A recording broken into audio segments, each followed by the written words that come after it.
Hello बच्चों, let's read the question. The question says that 600 cc of a gas at a pressure of 750 mm of Hg is compressed to 500 cc. Taking the temperature to remain constant, the increase in pressure is. तो यहाँ पर आपको बोला गया है जो gas का volume है वो 600 cc है, उसको लिया जा रहा है 750 mm ऑफ Hg प्रेशर पर और फिर उसको कॉम्प्रेस किया जा रहा है 500 cc वॉल्यूम तक। ठीक है, अभी यहाँ पे बोला है कि टेम्परेचर को हम कांस्टेंट रख रहे हैं, तो आपको बताना है कि प्रेशर में कितनी इंक्रीजमेंट आई है। सो इसके लिए हम की कॉन्सेप्ट लिखेंगे। So here the key concept is, since यहाँ पर आपको बोला गया है कि टेम्परेचर कांस्टेंट है तो हम बॉयल्स लॉ का यूज करेंगे। So according to boils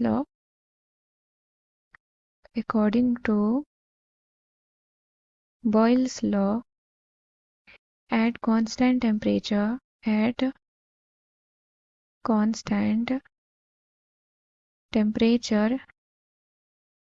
and n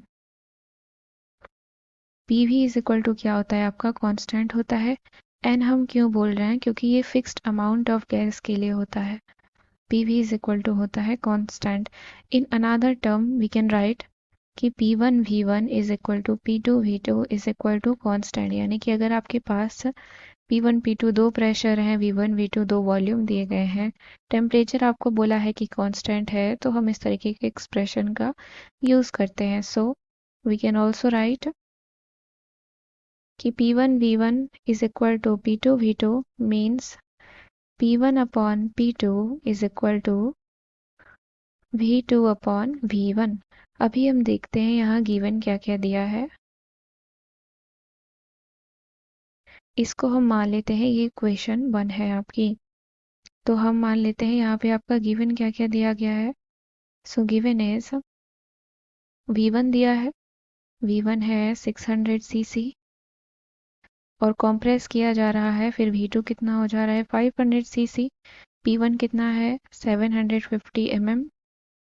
आपको P2 फाइंड आउट करना है। आपको ये फाइंड आउट करना है कि प्रेशर में कितनी इंक्रीजमेंट आएगी। तो जब हम P2 निकालेंगे तभी हमें पता चलेगा कि प्रेशर में कितनी इंक्रीजमेंट आएगी, उसको माइनस कर देंगे हम। सो सब्स्टिट्यूट द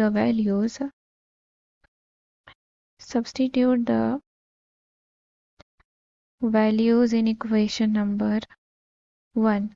तो क्या हो जाएगा, P1 है आपका 750 upon P2 is equal to V2 कितना है 500 अपॉन 600। तो अभी हम इसको आगे सॉल्व करेंगे, तो यहाँ से हम देखेंगे ये आपस में कैंसिल आउट हो जाएगा। सो P2 इज इक्वल टू क्या हो जाएगा, P2 इज इक्वल टू हो जाएगा 750 इंटू 6 अपॉन 5। सो यहाँ से यहाँ भी कैंसिल हो जाएगा, तो ये कितना आ गया, P2 is equal to 900 mm।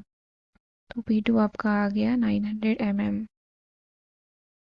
तो यहाँ पे P2 900 mm है, P1 हम देख रहे हैं कितना है आपका 750 mm है, तो हम इंक्रीज इन प्रेशर निकाल सकते हैं। सो इंक्रीज इन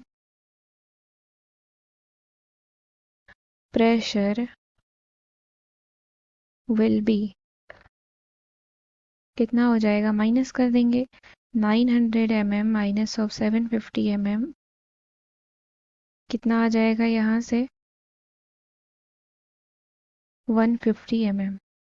तो यानी कि 150 mm आपका क्या आया है, इंक्रीजमेंट आई है प्रेशर में, that is 150 mm of Hg। So from here option number A is the correct answer. I hope you understood it well. Thank you and best of luck.